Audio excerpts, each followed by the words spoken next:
Hi every one. இந்த காணொளியில் March மாதத்துக்கு உண்டான பலன்கள் என்ன சார்? மார்ச் மாசத்துல தான் சனி பெயர்ச்சி நடக்க போகிறது. மேலும் இந்த சுக்கிரன் என்ற கிரகம் மீன ராசியில் கிட்டத்தட்ட வெகு நாட்கள் சஞ்சாரம் செய்ய இருக்கிறார். புதன் என்ற கிரகம் இந்த மாதம் முழுவதுமே மீனத்தில் நீசபங்க ராஜயோகமாகவும் இருக்கிறார்.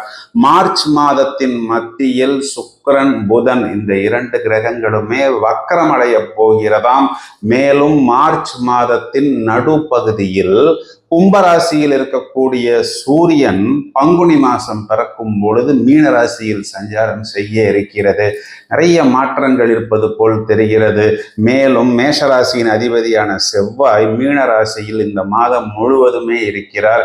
என்னென்ன மாற்றங்கள் நடக்கப் போகிறது என்பதை தெரிந்து கொள்வதற்கு நாங்கள் ஆவலாக இருக்கிறோம் என்று பல பேர் என்னிடம் கேட்டதன் அடிப்படையில் இந்த காணொளியை நாங்கள் தயாரித்துள்ளோம். ஒவ்வொரு ராசிக்கும் என்னென்ன தாக்கம் ஏற்படுத்த போகிறது என்பதை இப்பொழுது நாம் விரிவாக காண்போம்.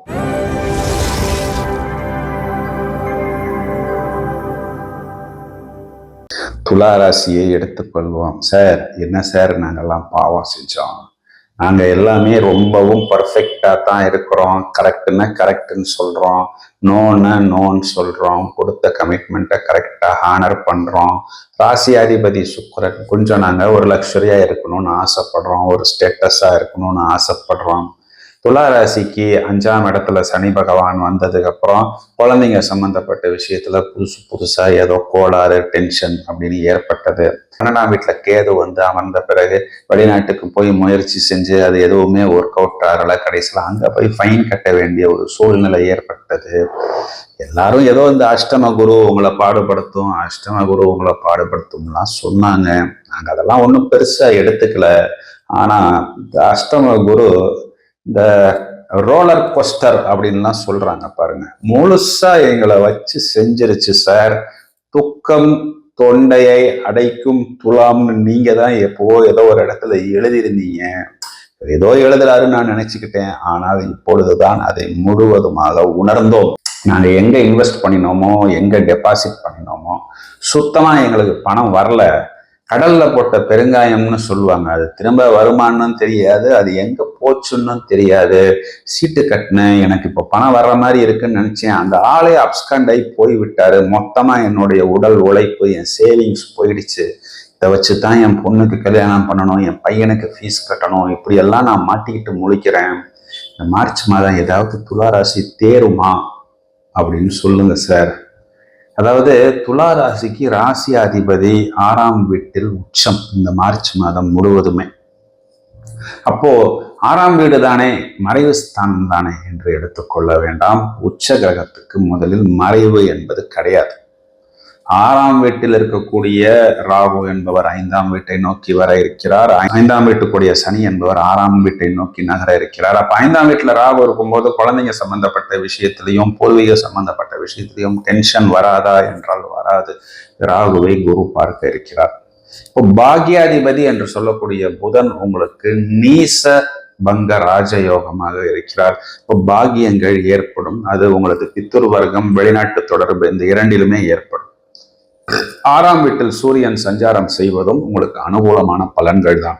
அரசாங்கம் சம்பந்தப்பட்ட விஷயம், அரசாங்கத்துல ஒரு வேலை வாய்ப்புக்காக காத்திருக்கிறேன். மேலும் புதிய தொடர்புகள், புதிய வாய்ப்புகள், போட்டி தேர்வுகளில் வெற்றி என்று அனைத்து நிலைகளிலுமே 6ஆம் வீடு என்பது 10ஆம் வீட்டுக்கு 9ஆம் வீடாகவும் 9ஆம் வீட்டுக்கு 10ஆம் வீடாகவும், பொதுவாக இந்த 6ஆம் வீட்டில் பிரதானமான இந்த சுக்கிரன் என்பவர் சனியின் சாரத்தில் சஞ்சாரம் செய்யும் பொழுது நமது வீடு, வாகனம், தொழில் சம்பந்தப்பட்ட விஷயங்களில் நிறைய புதிய வாய்ப்புகள் என்பதும், பிறகு புதனின் சாரத்தில் சஞ்சாரம் செய்யும் பொழுது பாக்கியங்கள், வெளிநாட்டு தொடர்பு என்று அனைத்து நிலைகளிலுமே அனுகூலமான பலன்களை துலா ராசிக்கு கொடுக்கும். 8ஆம் வீட்டில் குரு இப்பொழுது நேர்கதியில் வந்தாலும் அவர் 12ஆம் வீட்டில் இருக்கக்கூடிய கேதுவை 5ஆம் வீட்டு பார்வையாக பார்ப்பதனால் வெளிநாட்டு தொடர்பான விஷயங்களில் நாம் எங்கே துளந்தோமோ, எங்கே இழந்தோமோ, எங்கே நாம் அவமானப்பட்டோமோ, எங்கே நாம் தோல்வி அடைந்தோமோ, கண்டிப்பாக அங்கே ஒரு வெற்றியை நாம் அடைவோம்.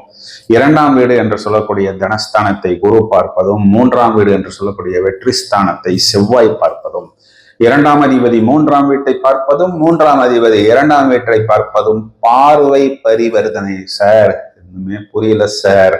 அதாவது வருமானத்தால் வெற்றி, வெற்றியால் வருமானம். வெற்றி ஸ்தானாதிபதி வருமானத்தை பார்க்கிறார், வருமான ஸ்தானாதிபதி வெற்றியை பார்க்கிறார் என்பது உங்களுக்கு அனுகூலமான பலன்களாக இருக்கிறது. 4ஆம் வீட்டுக்கு குருவின் பார்வை பெறவிருக்கிறது. 4ஆம் வீட்டுக்கு அங்கே உச்சமடையக்கூடிய செவ்வாயின் பார்வையும் வந்து அமர்கிறது. எப்படி பார்த்தாலும் இந்த மாதம், மார்ச் மாதம் துலா ராசி தூள் கலப்பும். டெக்னிக்கலா பல வார்த்தைகள் சொன்னாலும் ஒரே வார்த்தையில் சொல்லணும்னா, இவ்வளவு நாள் துடித்த, தோல்வியில் துவண்டு போன, அவமானப்பட்ட, ஏராளமான கடனை வாங்கின, இனி கடன் வாங்கறதுக்கு ஆளே இல்லாத ஒரு நிலைமையில் மாட்டிக்கொண்ட, நோய் நொடியில் மாட்டிக்கொண்ட, வம்பு வழக்கு போன்ற விஷயங்களில் சிக்கி ஒரு சிலந்தியாக இருந்து மொத்தமாக எதுவுமே எனக்கு ஒர்க் அவுட் ஆகாது, நான் இனி ஜோதிடமும் பார்க்க போறதில்லை, கோயிலுக்கும் கூட போக போறதில்லை என்ற ஒரு எக்ஸ்ட்ரீம் ஃப்ரஸ்ட்ரேஷனில் சென்ற துளாராசிக்காரர்கள், நான் திரும்ப சொல்லக்கூடிய ஒரே வார்த்தை, துளாராசி தூள் கலக்கக்கூடிய ஒரு காலகட்டமாக இருக்கிறது. இதனை உபயோகித்துக் கொள்ளுங்கள்.